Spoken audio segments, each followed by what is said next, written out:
J'ai vu le thumbnail, mais Je mets tout le temps ça quand je m'entraîne, j'adore ça. Je sais pas comment tu fais pour écouter des podcasts quand tu t'entraînes. Pendant mon axe, on va de l'RP 9.5. RP 9.5.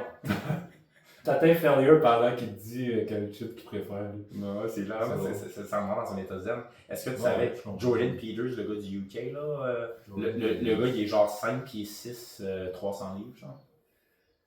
Ça me dit Non, quelque chose. he talks like that, maximum intensity. C'est un gars du UK, là, tu sais. Okay. Le gars, c'est un gars qui. Il me semble qu'il rappait genre 7 plates de deadlift posé en RDL, genre. Le gars, c'est un le gars, c'est un estime machine. Le gars, il est malade.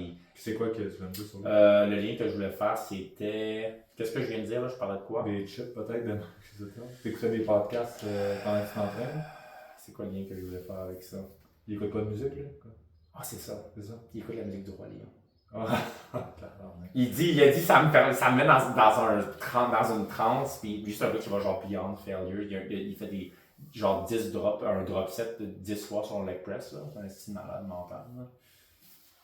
Fait que ça a commencé à filmer, il va beaucoup d'éditer. Ouais, non, mais c'est pas plus long à faire. C'est pas plus long. Non, T'es sûr que tu veux pas? pas? Non.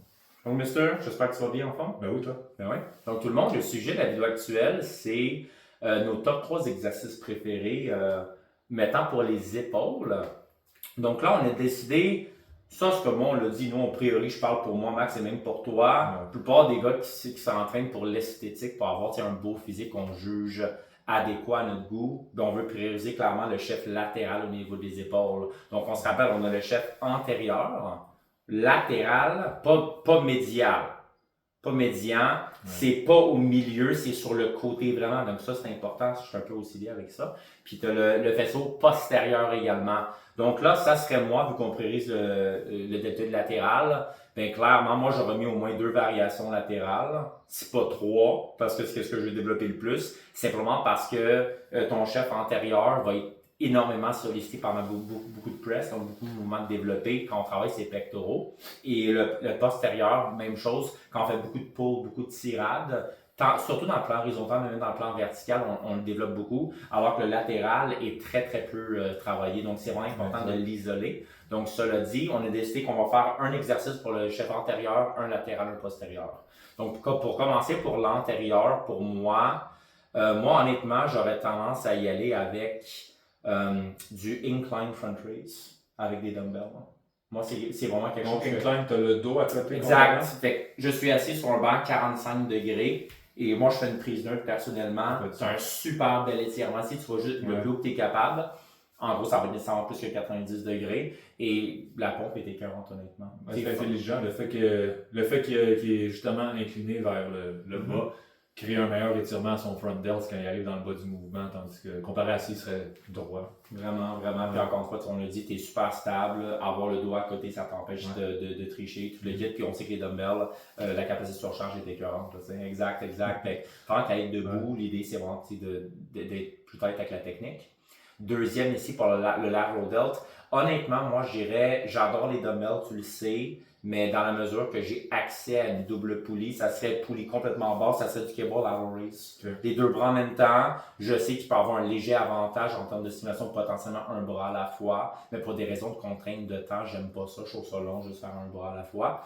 Donc c'est sûr que ça serait pas l'idéal pour moi en heure de pointe si j'irais dans un gym public de monopoliser les 2 poulies, mais moi ça serait mon choix idéal. De toute façon, je m'entraîne plus là-dedans, je suis dans mon propre setup. Mais comme je te dis, là, moi, ça c'est vraiment mon choix. Et pour le rear delt, honnêtement, donc pour la partie postérieure, c'est pas compliqué. Ça serait la même chose, ça serait la poulie haute pour un rear fly comme ça. Encore une fois, énorme d'étirement. Puis ouais, c'est juste quelque chose que j'adore vraiment pour surcharger. Puis on se rappelle que cet exercice en plus sur le rear fly debout, c'est pas juste tes deltoïdes postérieurs que tu travailles, tu as même du rhomboïde, du trapèze moyen. Donc beaucoup de musculation de tes omoplates. Donc ça, c'est vraiment ça mon top 3, honnêtement. Cool. Toi, de ton côté? Ben, moi, c'est la même chose. Hein. Si ça avait été vraiment personnel, ça aurait été 3 exercices de side delts parce que c'est ça, je fais pas d'isolation pour les 2 autres. Là. Je fais beaucoup de press, je fais beaucoup de tirage aussi. C'est ça. Il y a des moments dans ma vie où je faisais un peu plus d'isolation de derrière l'épaule, mais présentement, tout ce que je fais comme isolation pour l'épaule, c'est du side delts. Mais bon. Fait que je vais nommer, mettons, mon exercice préféré pour chaque partie de l'épaule. Pour le devant de l'épaule, c'est pas un mouvement d'isolation, donc ça va recruter aussi le côté de l'épaule, mais plus principalement le devant. C'est un overhead press debout. Je préfère la variation debout. Ça a toujours filé un peu mieux pour moi, puis en plus tu travailles un peu ton corps aussi dans cet exercice-là. Avec une barbell, puis en avant du visage. Il y aurait la variation en arrière de la tête, mais bon, ça serait plus pour le côté de l'épaule celui-là, donc c'est pour ça que je précise en avant. Puis c'est ça, c'est un super bon exercice. Ensuite de ça, pour le side delts, moi je dirais la machine qu'on est assis, je pense à la machine Atlantis plus précisément, là. Mais c'est ça qu'on est assis, puis on a les pads sur le côté qu'on vient à côté sur nos coudes ou nos avant-bras, puis on vient choisir les plates sur le côté, puis on lève comme ça sur le côté. Je choisis cet exercice-là parce que, bon, comparé, mettons, au dumbbell, même dans le bas du mouvement, on a la machine qui pousse contre nous, qu'on a une bonne tension à l'étirement. Puis, donc c'est pour ça que je préfère ça au dumbbell. Puis je préfère ça, mettons, à la poulie que je vais mettre derrière moi, puis que je vais tirer, ça c'est un des meilleurs exercices, je trouve, pour les side delts, mais je ne suis pas non plus quelqu'un qui tripe sur les exercices unilatérales, je trouve ça long à faire. Puis on fait déjà des workouts assez longs, donc je préfère faire les deux en même temps, donc c'est pour ça que je choisis cet exercice-là. Puis pour les rear delts, je dirais que mon exercice préféré, c'est les face pulls à la poulie. Donc j'aime bien me mettre sur une place qui est pour un seated row, là, où est-ce qu'on a les plateformes en avant qu'on peut mettre nos pieds, à côté de nos pieds pour être stable. Puis on est assis, puis on a la poulie en avant de nous, puis on vient tirer comme ça. Donc très bon pour les upper traps, puis surtout pour les rear delts.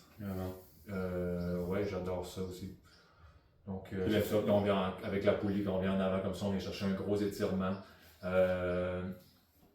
C'est ça. Il y a dans les bons exercices, dans les très bons exercices pour les rear delts qu'on entend beaucoup parler dernièrement sur YouTube, c'est le pec deck où est-ce qu'on va se mettre de côté. On va se mettre de côté comme ça, puis on va y aller juste un bras à la fois pour aller chercher un meilleur étirement. Puis on vient comme ça, puis on va en extension comme ça. Moi, perso, ça n'a jamais filé tant bien là-dessus. Là. Je ne sais pas si c'est à la longueur de mes bras, tout ça, mais quand j'arrive à l'étirement comme ça, c'est un peu awkward pour moi. Mais c'est un exercice que vous pouvez essayer. Mais c'est ça, moi c'est pour ça que je ne l'ai pas mis dans mon top 3. Là. En fait, dans mon exercice préféré de rear delts, c'est parce que ça a toujours filé bizarre pour moi. Donc j'aime mieux les face pulls. Puis une mention honorable, Max, c'est pour ceux qui aiment les reverse fly, c'est avec les dumbbells surtout. Ben, le problème de ça, c'est qu'encore une fois, dans la position contractée, honnêtement, ben, si on sait que c'est le bout, ben, il est potentiellement moins intéressant. Tu as un maximum de tension, mais dans la position tir en bas, tu as zéro tension. Exact. Fait que c'est comme l'opposé de ce qu'on veut. Fait que moi, pour ceux qui aiment ça faire ça, d'un, faites-le supporter à la poitrine, sinon vous allez fatiguer votre bas de dos pour rien. Et même chose, j'aime ça pour des high reps parce que c'est très facile que les trapèzes et autres musculatures embarquent avec les épaules. Fait que ça, on l'a pas mentionné les rep range, les intervalles de répétition, mais on aime beaucoup ça, nous, des high reps, honnêtement, rarement en bas de 10. Pour les épaules, là, ouais, surtout. 10 à 20, des fois même 25 ou 30. Ouais. Surtout, par contre, c'est par exemple, pour ceux qui ont peut-être une blessure d'épaule, qui ont une sensibilité, une historique de blessure, ça se vraiment bien pour des high reps, honnêtement. Et oui, ça chauffe, oui, il y a beaucoup de métabolites, mais notre capacité à s'adapter et à flusher ces métabolites-là, honnêtement, arrive assez rapidement.